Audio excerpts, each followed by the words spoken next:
আসসালামু আলাইকুম ফ্রেন্ডস, সবাইকে শুভেচ্ছা জানিয়ে শুরু করছি আমার আজকের পর্ব। আজকে আমি আপনাদের সাথে খুবই ইউনিক একটি রেসিপি শেয়ার করতে যাচ্ছি। কোনো রকম ঝামেলা ছাড়াই খুবই অল্প সময়ে এই নাস্তার রেসিপিটি সহজে তৈরি করে নিতে পারবেন। এই নাস্তার রেসিপিটি তৈরি করা খুবই সহজ আর খেতেও হয় দুর্দান্ত মজাদার। এটা সকাল বা বিকেলের নাস্তার জন্য একদম পারফেক্ট একটা রেসিপি।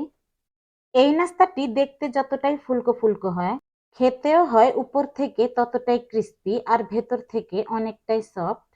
এই দারুণ মজার সকাল বিকেলের স্ন্যাক্স রেসিপিটি চা এবং কফির সাথে পরিবেশন করলে খেতে খুবই ভালো লাগবে। আপনারা দেখেই হয়তো বুঝতে পারছেন নাস্তাগুলো উপর থেকে কতটা ক্রিস্পি আর ভেতর থেকে কতটা সফট হয়। তো চলে যাচ্ছি নাস্তাগুলো তৈরি করার জন্য।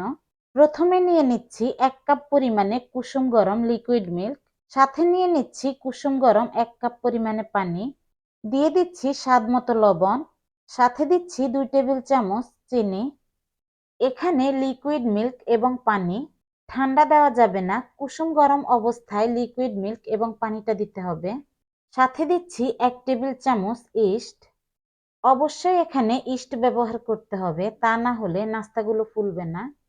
ইস্ট দেওয়ার কারণেই কিন্তু নাস্তাগুলো ফুলকো ফুলকো হবে।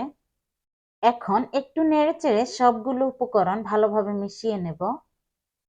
চিনির দানাগুলোকেও একটু নেড়েচেড়ে মিশিয়ে নিতে হবে। ভালোভাবে মেশানো হয়ে গেলে দিয়ে দিচ্ছি 2 কাপ ময়দা। চাইলে আপনারা আটাও ব্যবহার করতে পারেন, তবে ময়দা দিলে নাস্তাগুলো খেতে ভালো লাগে এবং উপর থেকেও হবে খুবই ক্রিস্পি। এখন সবগুলো উপকরণ ভালোভাবে মিশিয়ে একটা ডো তৈরি করে নেব। ডোটাকে খুব বেশি টাইট করে তৈরি করা যাবে না। এই ডোটা রেগুলার রুটি পরোটার ডো থেকেও আরেকটু সফট হবে। এখন আমি এর মধ্যে অ্যাড করে দিচ্ছি একটা ডিম। ডিমটা হতে হবে রুম টেম্পারেচারের। ফ্রিজ থেকে নামিয়ে সঙ্গে সঙ্গে দিতে যাবেন না। এখন আমি এই ডোটাকে হাত দিয়ে মেখে নেব। ভিডিওটি আপনারা শুরু থেকে শেষ পর্যন্ত দেখতে থাকুন, এতে আপনার তৈরি করা নাস্তাটিও একদম সেম হবে। ডোটা তৈরি করে নেওয়া হয়ে গেছে। এখন 10 মিনিটের জন্য রেস্টে রেখে দিচ্ছি। ফিরে এলাম 10 মিনিট পর। এখন হাত দিয়ে চেপে চেপে এই ডো থেকে বাতাসটা বের করে নেব আর 1 মিনিট সময় নিয়ে ডোটাকে মেখে নিতে হবে। মেখে নেওয়া হয়ে গেলে এই ডোটাকে 2 ভাগে ভাগ করে নেব। এই ডোটাকে আমি একদম সমানভাবে 2 ভাগে ভাগ করে নিয়েছি। এখন নাস্তা তৈরির জন্য এখান থেকে একটা ডো নিয়ে নিচ্ছি। ডোটাকে কিছুক্ষণ হাত দিয়ে ডলে নিতে হবে। চাইলে আপনারা এই ডোটাকে একটা বোর্ডের উপরে রেখে নাস্তাগুলো তৈরি করে নিতে পারেন। এবার একটা ছুরি দিয়ে আমি এই ডোটাকে নাস্তার শেপে তৈরি করে নেব। আপনারা একটু খেয়াল করলেই বুঝতে পারবেন ডোটাকে আমি কিভাবে কেটে নাস্তার শেপ তৈরি করে নিচ্ছি। এরকম শেপেই নাস্তাগুলো কেটে নেব।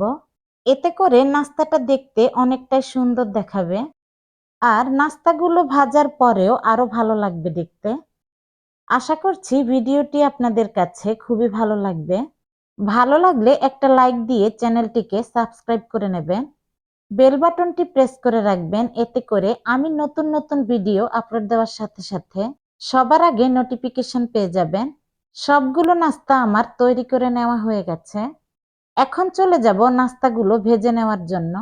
এজন্য চুলায় প্রয়োজন মতো তেল গরম করে নিলাম। এখন একটা একটা করে এই নাস্তার শেপগুলো তেলের মধ্যে দিয়ে দিচ্ছি। এই পর্যায়ে গ্যাসের ফ্লেমটা মিডিয়াম আঁচে রাখতে হবে। চুলার আঁচ বাড়িয়ে নাস্তাগুলো ভাজা যাবে না, না হলে উপর থেকে কালার চলে আসবে আর ভেতরে কাঁচা থেকে যাবে। এভাবে উল্টে পাল্টে নাস্তাগুলোকে গোল্ডেন ব্রাউন কালার করে ভেজে নিতে হবে।